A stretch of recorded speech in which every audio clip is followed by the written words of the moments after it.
Welcome to Religion Wise. I'm your host, Chip Gruen. Today's conversation features Jane Fitzpatrick, a writer whose work has appeared in the Interfaith Observer and Appreciate Opera, and currently serves as a contributor to Religion Matters. Her beat covers religion and the arts, in particular, religion and opera. I think how this conversation emerged is worth a little bit of consideration. Jane is herself a listener to Religion Wise and reached out to us, took our invitation seriously that if you have a topic that is of interest to the topic of the podcast, to reach out. And so we're so happy that she did. Even at first blush, this confluence of religion and opera seems like a very fruitful place to have a conversation if we think about both the subject matter and the context for opera over the last several hundred years. We can see that there are a lot of examples that we could pull out and we can talk about. We, unfortunately, are only to scratch the surface on particular operas here, but I think there's a larger point that's also interesting to consider. When we think about religion in public life, one of the things that I think that we're really interested in is, where does that conversation happen? Where do we consider the boundaries of religion? Where does the conversation about religion and its influence on people, culture, history, et cetera, where does that happen? And the arts is one that admittedly we haven't really talked a lot about on the podcast, but I think is a fruitful avenue to move forward. So that when you see religion depicted, for example, in opera, how is it depicted? Is it imagined as an unambiguous good? Is it imagined as a place for potential corruption? Is it imagined as ideally a spiritual endeavor that is influenced by, the foibles and flaws of humans who participate in it? I mean, we can imagine a lot of different ways in which the conversation of religion can happen here.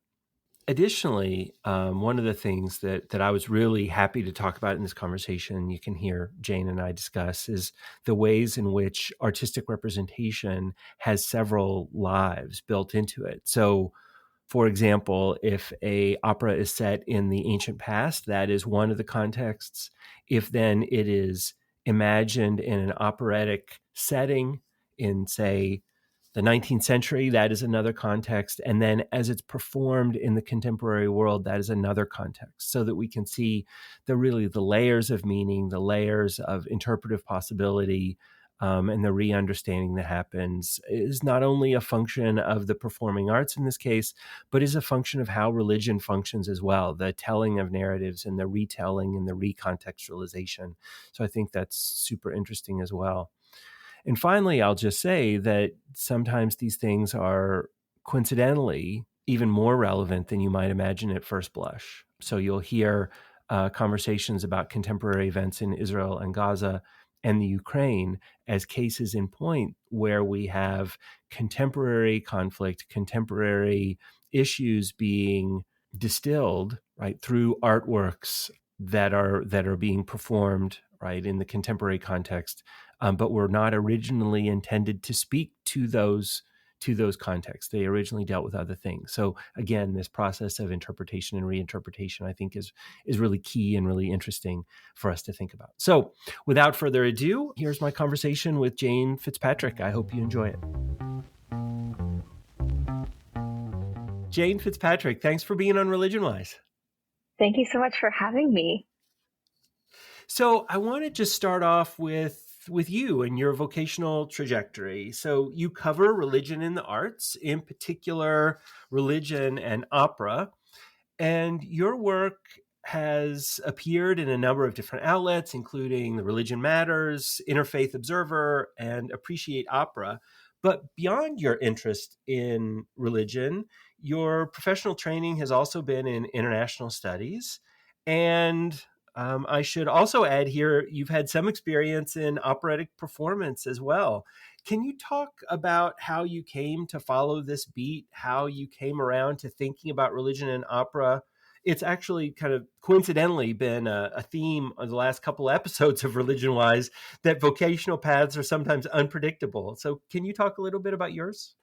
First of all, I am a huge fan of the podcast. One reason being that I find several of your guests very relatable and their work is exceedingly inspiring. So thank you for that. For me, when I was very young, I remember my dad asking me, "What do you want to be when you grow up?" The typical question to ask a young person, right? For some reason, I always had a list. So I could never choose just one thing. And I don't think I've grown out of that habit in the least. So I started singing probably around middle school age. My grandma was actually an opera singer, and my mom and I fell in love with opera. She would take me to our local movie theater to see the Metropolitan Opera's live broadcasts of their productions. So that had played a big role in how I became interested. But then, of course, I found out that it's really fun to sing too.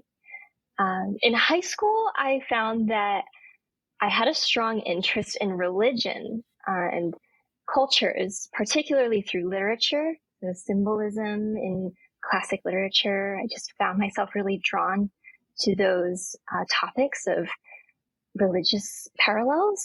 But one of the main reasons I chose to major in religious studies in college was because I really found that studying religious traditions encompassed so many disciplines under the humanities umbrella. Like I said, I've always wanted to be so many different things. I love to study languages. I love art history, so I picked that up in college. And then I earned my master's degree right after in international affairs, as you said, and I was able to concentrate in religions. But during those 2 years, I felt such a desperate need to keep art and especially opera in my life. I think I've run into many stages in life where I felt like I needed to choose, right? Or something needs to be rested while I work on something else. I need to pursue something that will make me money. I need to prioritize my time. But I just think that art making is so critical to emotional and mental well-being, for me anyway. So I figured out different ways to incorporate all of those different passions and art making into my studies. And I was surprised at the time, but I think now it's pretty blatantly obvious after having done so much research that religion, international affairs, and opera have always been uniquely entwined. And so I'm excited to talk a little bit about that today. Yeah. Yeah. And so you have the opportunity to think about that in your writing, obviously, which is sort of the grist for our conversation today. And in that writing, you feature a number of particular operas. And we'll get to some of those specifics. And I have ones I want to talk about, and I welcome you to talk about particular ones that you think offer particular insights or are meaningful for you. But I want to start more generally. And depending on the context, the composer of an opera, can choose to make religion function very differently in different pieces, right? From being either an earnest representation that seeks to offer religious truth to a critique of religious sentiment or a critique of religious institutions. I mean, we can see examples of many of these. I think we'll talk about some of those today. But the opera can be kind of a blank slate, as the performing and plastic arts can be in lots of ways. So how do you think about that confluence of the two of these things, of opera and religion? Do you see big picture connections that are a through line in your thinking, or do you think that each new project that you think about or each new opera that you think about is mostly context specific? I would say when I'm approaching an opera that I work with it in such a way that considers a set of various contexts and how it plays with those contexts. So you can certainly analyze just the story itself and then how the musicality goes with it to create an operatic performance.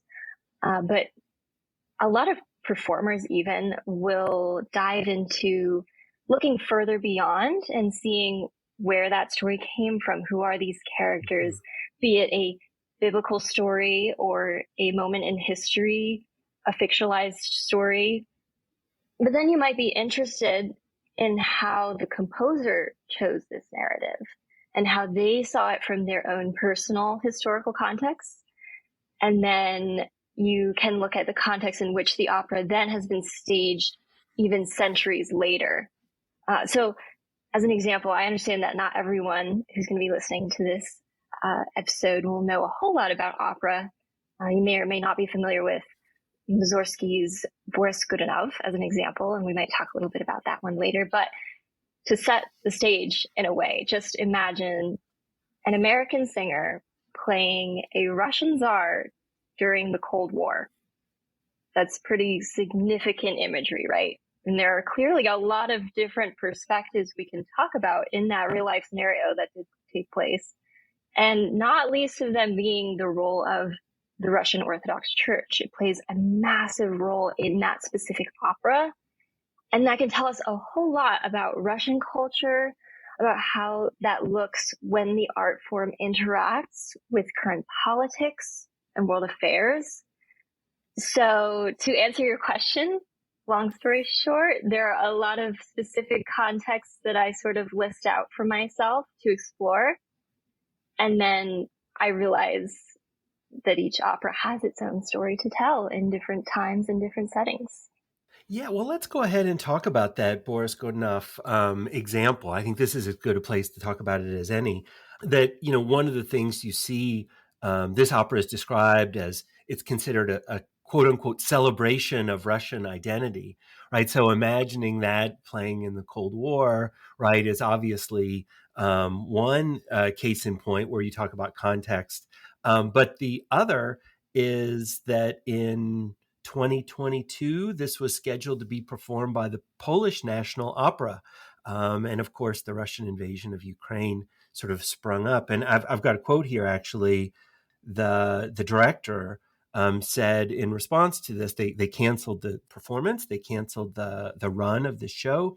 And he said, "We are based in Warsaw, a city that vividly remembers the first bombs that fell from the sky during the Second World War. We are deeply affected by the war in Ukraine and the suffering of the Ukrainian people. We admire the heroism of the Ukrainians who have stood up to defend their motherland." Right. And that was sort of the explanation of the cancellation of that. So, I mean, what do you think of that? I mean, right, it's obviously a world away from the composition of the opera itself, but of course a relevant, thing to think about contemporary context as well.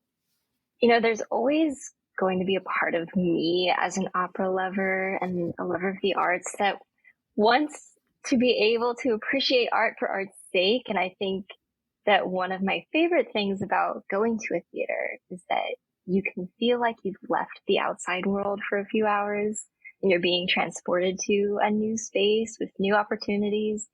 But I also have to honor the fact that for lots of people, including myself at certain times, we can't always leave our identities at the door and understand a new set of beliefs, a new perspective. It can be very challenging. So Boris Godunov is celebrated as a distinctly Russian opera. Acknowledging that is simply an understanding of the history and the intention of the work and of the history of Russian culture. So, but it does raise the question then, are we canceling the work as part of an effort towards erasure or demonization of a specific culture and artistry? Maybe that sounds extreme, but if not, then where does that effort in limiting artistic and cultural exchange in that direction stop? It's important to have the conversation, particularly in the arts, and understanding the role that arts play in society and international affairs. And I think we should all recognize that what we create and what we promote is always going to mean something. We can't always escape that. Now, if you have an opera, of course, that blatantly puts down certain religious and minority groups, then the conversations are all the more critical in talking about why are we continuing to reproduce these works? What does it mean for us now in today's world? Yeah, so this brings us back, I think, to one of the major, I mean, we've already talked about it a little bit here, but the importance of storytelling and narrative, right? And that those narratives are neither disassociated from the past, though maybe not a perfect representation of the past, but then can be interpreted and reinterpreted and reunderstood in various other historical contexts. So obviously, this is also true of religion, right? That religious story, religious narrative is important. And you don't have to read too deeply into ritual and performance studies before you start to see connections between theatrical performance more generally and, connections to religious rites and observance. I mean, you see so many ritual studies books. I mean, maybe they don't start, but they end up in Greek theater at some point, right? That's a super important part of that field, I think. So religion and opera, fill this need of storytelling in I think similar ways. I mean, how much do you see them as sort of rhyming with one another as cultural productions, religion and opera, or is there some aspect of the entertainment value or the performance value of opera that make it a different kind of phenomenon altogether? I think there are a few ways to take that question. From a religious studies background, we can certainly say that several religious traditions have utilized the practice of reenactment and role playing. And so sometimes the concept of performance gets blurred or used in certain ways during ritual, which can be really interesting. From an arts perspective and acknowledging that entertainment value, I think what is really special about the arts as a whole, and certainly the performing arts space, is that, as I mentioned, sometimes you can't, sometimes you can, but as an audience member, there are times when you can make a few choices about how you enter that space and how you consume what's being offered to you. So in light of discussing interfaith frameworks, including non-religious voices, everyone can feel welcome to engage with performance in this way. You can be an outside observer if that feels comfortable at the time. You don't have to feel like an outsider. You can certainly have a spiritual enlightenment from the nosebleed seats if you feel compelled. I know music often makes me cry. So whether that's a religious experience or, just emotional fulfillment, there's a large span for how you consume and interpret that experience. Now, as I said, you might be able to leave personal identities and beliefs at the door for a moment and be open to seeing the world through a different perspective. Put yourself in someone else's shoes, for example. Or you may feel validated and personally inspired by the traditions and lived experiences being portrayed. So what's coming to mind for me is one of my favorite works, which is Dialogues of the Carmelites by Francis Poulenc. It's about a group of Catholic nuns who chose to die for their faith rather than assimilate to a secular life. This was a true story from the Reign of Terror during the French Revolution. And I haven't met anyone thus far who doesn't feel a sense of awe when they watch the final scene of that opera, wherein, if you're unfamiliar, the nuns choose to walk to the guillotine singing the Salve Regina. Now, even the music itself is very haunting, and I personally remember feeling very emotional when I was rehearsing it and performing it myself about a year ago. And I happened to also serve as the dramaturge for that production, which is amazing experience for me. I've done a lot of historical research on this particular work, so I know that even the composer was struggling personally while he was working on this piece with his faith and the concept of death. So there's a lot that you can explore there, and how opera can be interpreted, whether you see it for its entertainment or you want to dive deeper and you want to feel what was felt by those nuns, by Francis Poulenc, by the actors in front of you. As an audience member, if you want to simply relate to those nuns through a sense of shared humanity and bravery, standing up for what they believe in, just more generally, that's wonderful, right? I would argue that's still quite productive in working towards interfaith peace among religious and non-religious peoples in the world. But at the same time, I'm going to want to acknowledge that you can't separate their bravery from their devotion to their faith. That's at the core for them. I think that's important to understand. Though they can also be seen as feminist role models or defenders of religious freedom. I actually wrote a piece last fall where I looked at the sacrifice of the Carmelites and their suffering and looked at the suffering of Muslim women in France in contemporary times. And both groups there just wanted to wear their religious garb and live their lives peacefully among secular groups as well. But they were challenged by those secular policies. So it was a very interesting comparison there. And to sort of round out what I'm saying, I guess you could say, come for the pretty music, stay for a new perspective on religious experience, or maybe even have a religious experience for yourself. But then what I really encourage is have conversations outside of the theater to make the performance, the entertainment, or art really actually mean something to you and the world that you want to see. Yeah, I think I mentioned in a previous episode, I'm doing my religion and popular culture class right now. And, I don't know, we'll talk a little later maybe about whether opera is popular culture or not. But the idea of talking about something as either religion or not religion, I think doesn't make a whole lot of sense for me, right? But instead, the idea of how can something function for the individuals who are participating in it or observing it or whatever. And it sounds like you would make the case that certainly the opera can be a religious experience, a la maybe somebody like Rudolph Otto or Mircea Eliade or somebody like that. So let's move on to another one of the operas that you highlight in your writing. One of those is Giacomo Puccini's Tosca. So major themes in this work include authoritarianism, power, corruption, but the church and the depiction of religious values serve as both the literal and figurative backdrop in the story. In fact, several of the scenes feature religious landscapes or religious contexts, including the climax at Castle San Angelo in Rome.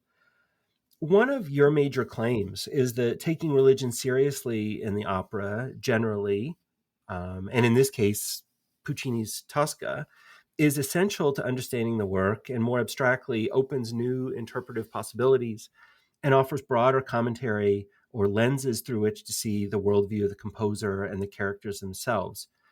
Can you help us see about the functions of religion in Tosca? And then maybe you could just start with a quick synopsis and then make the case for the importance of the religious imagery there. Sure. Tosca is about a beautiful and devoutly faithful woman named Tosca who falls in love with an artist and political outcast named Cavaradossi. Scarpia is the chief of police, and he wants to drive Tosca away from Cavaradossi and into his arms. Of course, he is the villain. And he uses religion for nefarious purposes, shall we say. So Cavaradossi is eventually taken to prison. He's tortured and set to be executed for his political rebellions. However, Scarpia tells Tosca that he will make an order to fake the execution and let Cavaradossi live so long as Tosca gives herself to Scarpia. And he ends up being quite rough with her, and though she accepts the deal for her love, she finds an opportunity during his advances and stabs him to death. Tosca then rushes to her lover where she believes his execution will be faked, but naturally Scarpia did not keep his word. So realizing that Cavaradossi is dead, Tosca jumps from the top of the Castel San Angelo and the curtain descends. The Tosca is a very popular work. If you can't tell, it's really got that operatic drama down to a T. And it's been popular for a really long time. It's been staged so many times, I would say. And people often argue that it's their favorite, their best, or it might even have been their first opera that they've ever seen. It's definitely a good conversation piece for this discussion. And some of my most favorite research that I've done is on that last scene where Tosca takes her own life after realizing that Cavaradossi is dead. Because there's this one figure in particular that always haunts me in those final moments. As I mentioned, the final scene takes place atop the Castel San Angelo. And who is standing atop the Castel San Angelo? That is a statue of Saint Michael the Archangel. And that statue has a very unique history and role in the history of Rome and the Catholic Church. And one thing that is special about Tosca and many operas that incorporate religions, to be sure, is that there are so many details that you could single out and pull apart for days. So that statue, it doesn't sing, it doesn't move, but it's always a feature in the productions of Tosca. And it's really the last thing that you see and that leaves such a lasting impact for me anyway. And just that one element demonstrates how intense and how important that religious backdrop, even though it's not a living, breathing character, really is. I would certainly describe the presence of religion in Tosca as very intense. So the story is set in Rome, 1800, with, as you said, real architectural elements that make the images of the Catholic Church and also its engagement with politics very vibrant and almost consuming for the characters and their choices. So it is literally and figuratively a thematic backdrop while they're praying, while they're talking about morality, but also while they commit some very serious mortal sins. You could certainly do a little dive into personal versus institutionalized faith, as well as true faith versus hypocritical manipulation of faith and piety. Yeah, and it was, we were talking, a little bit back and forth about this conversation. We were both expressing our admiration and love for some of this imagery, and I'm just going to geek out for a second on just Castel San Angelo as a backdrop. And anybody who has not been to Rome, or if you're going to Rome, go make a plan to visit Castel San Angelo, because it has this very long history. It was Hadrian, the Emperor Hadrian, in the early 2nd century, his mausoleum, and was later transformed into this bulwark fortress that has secret tunnels going into Vatican City itself, into the papal apartments, so that one could abscond away from St. Peter's and take refuge as when Rome is sacked in the 16th century, as the papal court did. And so it's just such a fascinating place, right, to have this layer over layer over layer of history, kind of similarly to the idea of, we talk about, the story is told and then it's reproduced in the opera and then it's performed later. Just this the kind of the layered effect of meaning, I think, is just so wonderful, right? And to think about that ending image, and the religious imagery and the historical imagery and all the things that are going on there, it's a lot of food for thought, I think. So let's move on to another opera in this Italian tradition. And, you can't think about Italian opera without thinking about Giuseppe Verdi. So we're going to do a necessary Verdi connection, and his opera Nabucco. This opera, rather than just relying on the context of religion like we saw in Tosca, retells, with, of course, substantial liberties, a narrative from Hebrew scriptures. Nabucco is the Babylonian king Nebuchadnezzar, and there is a high priest Zechariah, and then there are a number of fictional characters that are introduced for the purposes of the narrative. And it tells the story about the destruction of the temple in Jerusalem, the deportation to Babylon, the eventual restoration to the land of Israel. Obviously, there's a lot going on here. What do you think about the retelling in this form, right? The idea of this ancient story that is being sort of recast and reimagined in early to mid 19th century Italy, right, and then adapted and represented again, in the contemporary world. Yes, artistic liberty is a very important element to this discussion and across many different forms of religious art. So I'm definitely glad you brought that up. Opera, love, drama, unapologetically. So as you mentioned, there are several characters in Nabucco that have not been found in historical documents, including the Bible, and the story itself contains several fictional details. But this particular work significantly helped Verdi's career as a composer, and it actually resonated with his Italian audiences quite a bit during his time. And it became a kind of political allegory and inspired Italian nationalism. So those sentiments are actually still relevant for a lot of people today, specifically in the chorus of the Hebrew slaves, that pensiero. So despite there being some extra drama mixed in, audiences still seem to resonate with those core themes there, which is really interesting. And I think another work that might help to answer this question too is Rossini's Maometto Secondo, another Italian composer who saw the Italian politics of his day, wanted to make his audiences happy. Rossini composed an opera about an Ottoman encounter with the Venetians.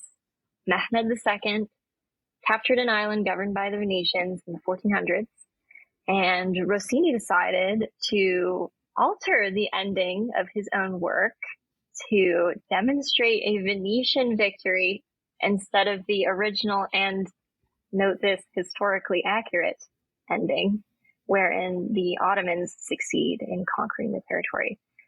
The truth of the matter is that Mehmed II probably, though it's, I guess, not impossible, did not have a tragic love affair during his campaign against the Venetians, as depicted in the opera. And he certainly, we do know, did not die there, as depicted in the revision of the opera. But this work has been performed in both versions, even centuries later. I should point out, too, that the libretto is not all that kind toward Muslims and the Ottoman Empire. So it definitely sympathizes with European Christianity as the hero of the story. Maometto Secondo is not a great example for promoting interfaith peace, shall we say, but it certainly starts an interesting conversation. And it's interesting to see how audiences took what was in front of them and made it matter to their lives. Took the art and entertainment, the performance, and said, I relate to this in some way. I actually did some research about a year ago about how Rossini's work may reflect the concept of Turkery, which was a European invention of study about the Ottoman Empire. It was very artistic, but also very offensive. So it helped them at that time sort of conceptualize the people that they were encountering and that were coming towards them. It was not always positive, but that's what makes these contexts so interesting to study, and seeing how place and time can really make or break an opera in some ways, and a composer. Yeah. And in speaking of, and those contexts can sometimes be intentional, right? I think Verdi writing in 1852 or 1842, to go back to that example, right, is probably thinking about Italian, unification, right? When he's thinking about the temple and thinking about Jerusalem and Babylonians and all that. But then you can have something happen that is unpredictable, that sort of puts the whole thing in a whole new light. So, as I was doing preparation for this, I'm guilty of not actually being a follower of the opera, so I had to do a little research to see when this was. But I was interested in when Nabucco was performed, recently, and just coincidentally, it opened on September 28th, 2023, and just closed January 26th, 2024. So it was in its run when the Hamas terrorist attacks happened in southern Israel in early October, on October 7th. And so we then get the biblical story. We get an understanding of the biblical story as a telling of an Italian narrative of independence and unification. And then we get it understood by contemporary audiences as being a statement of Israeli nationalism, or an understanding of the return to the land of Israel and so forth. Obviously hits a lot differently, right, for in that immediate aftermath. And as I was looking at this and thinking about sort of the power of that coincidence, I thought there has to have been some response, right? And in fact, on October 11th, I believe it was, there was a special performance of the cast of that chorus of the Hebrew slaves, the Va Pensiero, that was dedicated to the lives lost in those attacks. I haven't found any particular evidence. This doesn't mean it doesn't exist, but one also wonders, as the response in Gaza happened as well, right? Whether there is any, I don't know, protest is maybe too strong a word, but any ill feelings towards the continued production of this opera that is so staunchly nationalistic in its tone. Again, first for Italian nationalism, but of course reinterpreted and reunderstood. So I don't know. It's just it's fascinating to see the afterlife and the way that these things unfold. I have seen some criticism about the recent production of Nabucco, given the current political climate, but I'm not convinced that the criticism has been as intense or perhaps as visible, I'll say, as other productions have received in other contexts. So, for example, in 2014, the Metropolitan Opera faced a lot of controversy for showing a work called The Death of Klinghoffer by John Adams, because many people do feel that the work may be anti-Semitic in certain ways, and they don't agree with the perceived display of sympathy towards Muslim and Palestinian peoples. And there's also opposing arguments to that. A lot of people feel that that work is really important, and that sympathy is resonating with them quite a lot. It doesn't seem like the tension was as high for the recent production of Nabucco, despite these parallels that you mentioned and coinciding international events. I think you could devote a lot of time and perhaps an entire podcast episode on that comparison. But for anyone who's interested, I think it's about a few things. One of them being analyzing the prevailing sentiments of majority audience members, perhaps seeing one of the stories as a story of suffering, whereas the other comes across as a story of victory, has something to do with it. So those thematic differences and how audiences walk away from it with their resulting emotions might be something to look at. There's certainly a lot that you could speculate about there. So I want to connect actually in a way that I didn't necessarily foresee, but something else that we talked about was the relative popularity and reach of opera. And I think this might be a good place to consider that because, I mean, if this were, for example, a Broadway show, right, that it probably would not be as hard to find the controversy, as hard to find, sort of more raw emotions. I wonder about sort of, there is, and maybe we disagree about this, but I see the opera as a little bit more esoteric. I mean, a lot of times it's being performed in another language, right? It is something that at least has the guise of a particular kind of social and political class being the people who attend.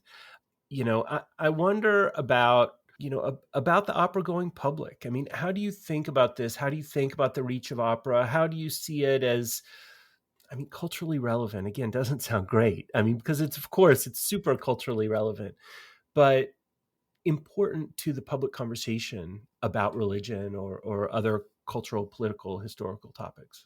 I think American culture certainly has less of an appreciation for opera, unfortunately. But that doesn't have to be the future. And I certainly want more people to give opera a try. And I think it is more accessible than a lot of people think. And certainly if you can watch a movie with subtitles, then you can definitely watch an opera sung in a different language.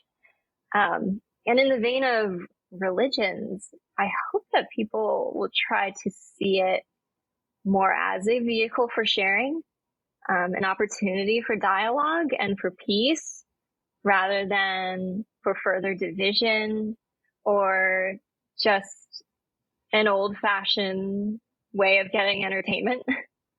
I want people to understand that art is important overall, and opera has a lot to say.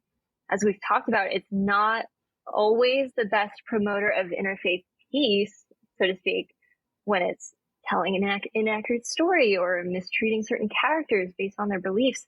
But there can still be a meaningful conversation there. I think it can still serve a lot of different cultural purposes that maybe we're missing out on.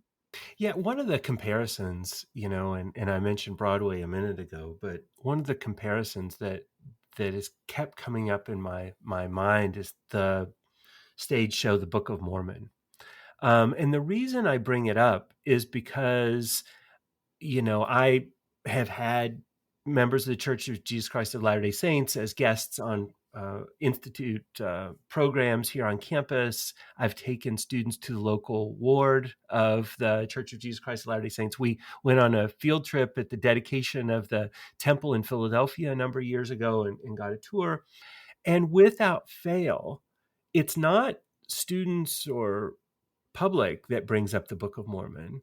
It's members of the church that bring up the Book of Mormon. And it becomes a touchstone that, as abusive and unfair as that representation is, it becomes kind of a commonplace for a conversation about the church. And so you talk about the way in which opera can misrepresent and not be a fair telling.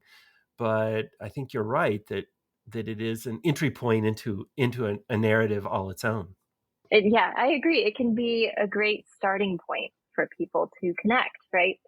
So if that is the only exposure you've had to this tradition, well, let's start there. Have a conversation, talk to someone who can clarify things, who can take you a little deeper into the understanding of what that work then means to them, what that represents. So I want to kind of, as we reach the end here, I want to come back to a more general question. One of the things that I'm continually confronted with in my work, in the work of the Institute, is the way in which dynamics around, millennial and Gen Z populations towards institutionalized religion have really shifted, right? That the structures of maybe their parents' or grandparents' generation are not totally unappealing to all of that newer generation, but are certainly less appealing to some, right? So that the statistic I always cite here is that matriculating students at the university level report something like 40% non-affiliation. And I wonder about the opera here. On a couple levels. One, does the opera get swept up in that rejection of sort of older cultural forms? And or do religious themes in the opera become less palatable, less interesting, less useful for a new generation of opera goers? I think a lot of companies have been making an effort to put on more contemporary works that they think will resonate more with contemporary and younger audiences. I think that's been a huge part of a widespread initiative there. And in some cases, that has meant perhaps less religious detail in the narratives presented. But I don't know, I think I've found that in several cases, the religious traditions have been just as prominent, if not more. And these works have actually sought to inspire future conversations about it. So we talked about the death of Klinghoffer. That's a contemporary work. Another work called Omar, composed by Rhiannon Giddens, contemporary opera about a Muslim man who was brought to America on a slave ship. And after lots of trials and tribulations, really unfortunate story, he is gifted a Bible by one of his owners. And the work actually ends with Omar questioning what this religious exchange and what his own personal religious beliefs in conjunction with the horrible realities that he has had to live through all come together to mean. He's asking, what does this mean? And I think this shows that a lot of contemporary audiences are actually quite eager to look at these questions of religious division, of what interfaith can mean. And I think this shows that the contemporary world remains very willing and eager to analyze religion through opera. I mean, certainly you mentioned that we have a growing non-religious population, but I think that there's a large portion of that population that's offering a new avenue and saying, why don't we talk about this more? Why don't we talk about these age-old divisions? And why can't we explore these questions? Because we all face similar problems. We all have to confront death one day and we don't know what happens afterward. And things like that are what religious traditions often confront, right? So to have conversations about, well, why are these two groups so divided? Let's talk about it. Is there something there? Well, is this Muslim slave, is it a good thing that his owner gave him a Bible? Maybe not really, right? And what can we say about that for our future? What that can mean and what we want the world to look like. I wonder, as you think about this, obviously one lens, and the lens that we're choosing to use here is to think about religion and opera. But almost every example we've come up with has ended up being some kind of disproportionate power relationship, right? That is, Tosca being one, and the dialogues of the Carmelites being another, here Omar being another. I wonder if a modern audience isn't more interested in those aspects of the story being sort of front and center, rather than the religious discourses that you and I both happen to be interested in. And not that we're not interested in the others, but what comes to the foreground and what recedes to the background might be changing as well. All right. So one of the questions I like to ask, and I want to end up here, is, on religion wise, I'm very interested in the way that we talk about religion, in, that religion is considered within public discourse, within the public conversation. And I wonder, where you would want to leave it here about, what have we not considered about the role of opera in shaping conversation or reflecting conversation? What does opera and the confluence of opera and public discourse look like? I think I would just want to recognize again that I'm not trying to say that all operas should be used. Certainly the ones that incorporate religious tradition, not all of these operas should be used for quote unquote promoting interfaith peace. But as you pointed out with Book of Mormon, it can be such a cool starting point for conversation. And that in many cases is meaningful.